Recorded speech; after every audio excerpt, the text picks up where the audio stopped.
കോട്ടയം ഡിഎഫ്ഒയുടെ പ്രതികരണം വലിയ വിവാദമായിരുന്നു. Kerala vision news, Idukki. Ernakulam Vadakkan Paravur government LPG സ്കൂളിൽ മതിലിനോട് ചേർന്ന സുരക്ഷാ ഭീഷണി ഉയർത്തി ട്രാൻസ്ഫോമർ.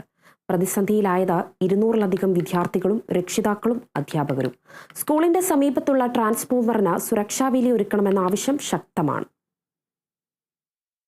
പ്രീ പ്രൈമറി മുതൽ 5ാം ക്ലാസ് വരെയുള്ള വിദ്യാർത്ഥികളാണ് എറണാകുളം വടക്കൻ പറവൂർ ഗവൺമെന്റ് LPG സ്കൂളിൽ പഠിക്കുന്നത്. 2022 ഉദ്ഘാടനം ചെയ്ത വർണ്ണക്കൂടാരം ഉൾപ്പെടുന്ന കുട്ടികളുടെ സ്ഥലത്തിന്റെ മതിലിനോട് ചേർന്നാണ് KSEB ട്രാൻസ്ഫോമർ സ്ഥാപിച്ചിരിക്കുന്നത്. അപകട സാധ്യത ഒഴിവാക്കണമെന്ന് നിരവധി പ്രാവശ്യം സ്കൂൾ അധികൃതർ ആവശ്യപ്പെട്ടിട്ടും KSEB നടപടിയെടുക്കുന്നില്ലെന്നാണ് ആക്ഷേപം. 22-ലാണ് നമ്മൾ ഈ വർണ്ണക്കൂടാരം എന്ന് പറഞ്ഞിട്ടുള്ള ഈ ചിൽഡ്രൻസിന്റെ പാർക്ക് ഇവിടെ വന്നത്.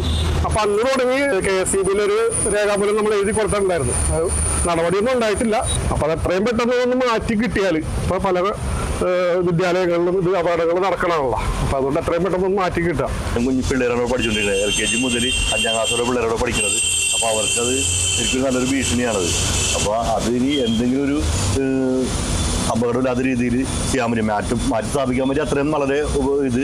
വടക്കൻ പറവൂരിലെ പ്രധാന റോഡിന് സമീപമുള്ള ട്രാൻസ്ഫോമറിന് സുരക്ഷാ വേലി ഒരുക്കാനുള്ള സ്ഥലമില്ലെന്നാണ് KSEB-യുടെ വാദം. കൊല്ലത്തെ വിദ്യാലയത്തിൽ ഉണ്ടായതിന് സമാനമായ അപകടം ഇവിടെയും ഉണ്ടാകുമോ എന്ന ആശങ്കയിലാണ് രക്ഷിതാക്കളും അധ്യാപകരും. ജനപ്രതിനിധികൾ വിഷയത്തിൽ അടിയന്തരമായി ഇടപെടണമെന്നും എത്രയും വേഗം പരിഹാരം കാണണമെന്നുമാണ് PTA ഭാരവാഹികളും സ്കൂൾ മാനേജ്മെന്റ് കമ്മിറ്റിയും ആവശ്യപ്പെടുന്നത്. Kerala vision news, Kochi.